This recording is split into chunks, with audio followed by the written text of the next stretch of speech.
ఆ పెద్ద మనిషి గురించి మాట్లాడే ముందు మేడం ఇంకొక పెద్ద మనిషి గురించి మాట్లాడాలి.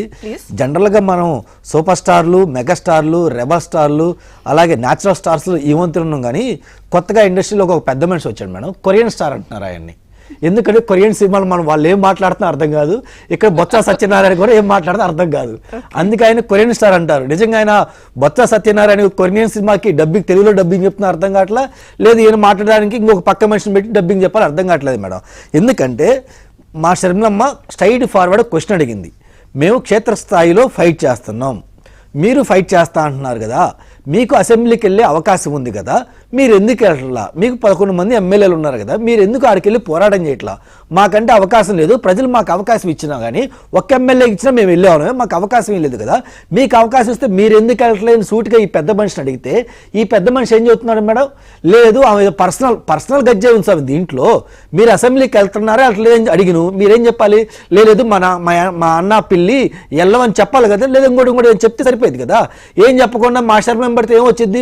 ఈ పెద్ద మనిషి మేడం నిన్న రాత్రి ఒక వీడియో చూసాం సిద్ధం సభలో మేడం, అసలు దున్నపోతులా పెరిగాడు కానీ జగన్మోహన్ రెడ్డికి కాలమే పడుతున్నాడు మేడం.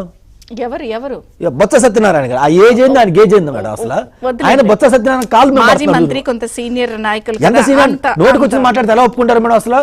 ఇంకపోతే ఇది చూద్దాం మేడం, ఒక పసిబిడ్డని అసలు ఎక్కడ తీసుకొచ్చారు? వాళ్ళ మేనమావని తీసుకొచ్చాడు మేడం. ఎక్కడికంటే మంచి ఎండలో ఎక్కడికి మేడం? అది జైలు దగ్గర తీసుకొచ్చాము. ఎవరన్నా పిల్లల్ని, చదువుకునే పిల్లల్ని స్కూల్కి పంపించాల్సింది పోయి స్కూల్కి పంపించాల్సిన టైంలో స్కూల్కి పంపించకుండా జైల్లో దగ్గర తీసుకురావడం అవసరం ఉంది మేడం వాళ్ళ మేనమావ.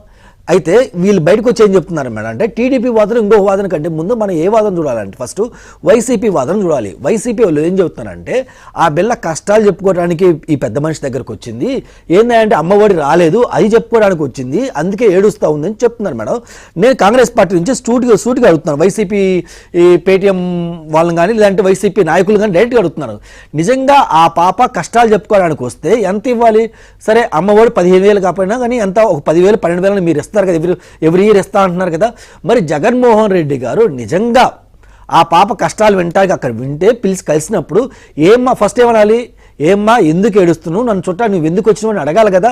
మరి ఆ పాప చెప్పాలిగా, సార్ నాకు అమ్మఒడి రావట్లేదు, ఇంకోటి రావట్లేదు సార్, మా స్కూల్ ఫీజు కట్టడానికి 10,000 కూడా మా ఇంట్లో లేవు సార్, మీరు ఆర్థిక సాయం చేయాలి సార్ అంటే ఆ పెద్ద మనిషి ఆ 10,000 కూడా ఇవ్వలేని స్థాయికి అంత దుర్మార్గంగా దిగజాడారు మేడం. అంటే వైసీపీ వాదన చూడండి, ఎటకారం చూడండి, ఎంత ఇదిగా మాట్లాడుతున్నారు. నిజంగా స్కూల్ ఫీజే కావాలంటే మరి ఆయన స్కూల్ ఫీజు ఇచ్చి పంపించచ్చు కదా. మరి ఇప్పటికీ ఈ వంతు చర్చ అవుతున్నా కానీ ఏ వైసీపీ నాయకులైనా వాళ్ళ ఇంటికి వెళ్ళి పాప నువ్వు చదువుకోవడానికి డబ్బులు లేవు కదమ్మా, నువ్వు మా కార్యకర్తవు కదా, ఇంకో మా కార్యకర్త బెడ్డవు కదా, ఇంకో ఈ 10,000 తీసుకో, ఈ 20,000 తీసుకో, స్కూల్ ఫీజు కట్టుకుని ఒక పెద్ద మనిషి అన్నాడు మేడం. ఎవరు అనలేదు మేడం. అంటే దీన్ని బట్టి ఏంది, ఇంతకు ముందు మేడం 2019 ఎలక్షన్ ముందు మనం చాలా సభలు చూస్తున్నాం మేడం. ప్రతి సభల్లో స్టూడెంట్స్ తీసుకొచ్చి వీళ్ళు మాట్లాడిచ్చేవాళ్ళు, రాజధాని మేము కట్టలేమన్నా, మాకు ఒక ఛాన్స్ ఇవ్వమన్నా అని చెప్పి, లేదా ప్రత్యేక హోదా మీరు తీసుకొస్తారన్నా మాకు నమ్మకం ఉందని చెప్పి